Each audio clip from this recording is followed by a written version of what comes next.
प्रिय भक्तों, आज की इस वीडियो में मैं आपको ज्येष्ठ मास के 21वें अध्याय की कथासार सुनाने जा रही हूँ, जिसको सुनने मात्र से जीवन में अनंत फलों की प्राप्ति होती है। प्रेम से बोलिए श्री हरि विष्णु भगवान की जय हो। अगर आपको ये वीडियो पसंद आती है तो आप इन्हें लाइक और शेयर करें। चैनल पर नए हैं, चैनल को सब्सक्राइब करें।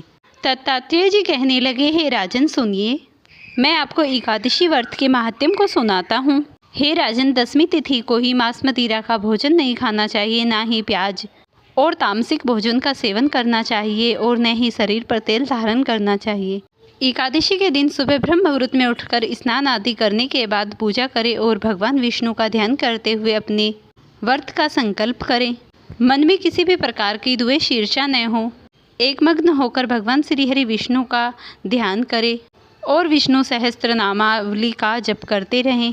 इस दिन किसी को मिथ्या वचन नहीं बोलने चाहिए और भगवान का अनंत नाम जप करते हुए उत्सव मनाते हुए इस व्रत को करना चाहिए। रात्रि में जागरण करना चाहिए। व्रत के पूरा होने पर द्वादशी तिथि में इस व्रत का पारण करें।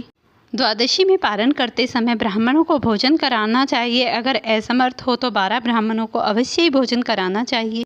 हमारे शास्त्रों में ऐसा लिखा गया है, एकादशी के दिन हमें ज्येष्ठ माह की व्रत करना चाहिए, न ही हमें इसमें जल अंधन कुछ भी ग्रहण नहीं करना चाहिए, नहीं तो मनुष्य अंत समय में नरक की प्राप्ति को जाता है। फिर ऋषि कहने लगे, हे राजन, तुमने जो भी कुछ पूछा है मैंने उसका उत्तर तुम्हें दे दिया है।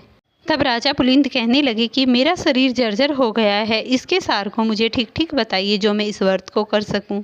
दत्तात्रेय जी कहने लगे, हे महाबाहु, जिसके फल मात्र से ही इंसान को अनंत फलों की प्राप्ति होती है, वह व्रत मैं तुमसे कहता हूँ। हे तात, ज्येष्ठ मास की शुक्ल पक्ष की एकादशी को निर्जल एकादशी व्रत करो। दत्तात्रेय जी कहने लगे कि ज्येष्ठ मास की एकादशी निर्जल क्यों हुई? प्राचीन काल में किसी महान राजा ने इस व्रत को निर्जल व्रत किया, तभी यह परिपूर्ण हुई।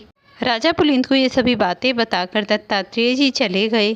तब राजा पुलिंद ने पूरे श्रेष्ठ भक्ति भाव से इस व्रत को किया तो अंत में मरने के बाद वे दूसरे जन्म में प्रहलाद बनकर पैदा हुए। प्रहलाद जी के पिता का नाम हिरण्यकश्यप था।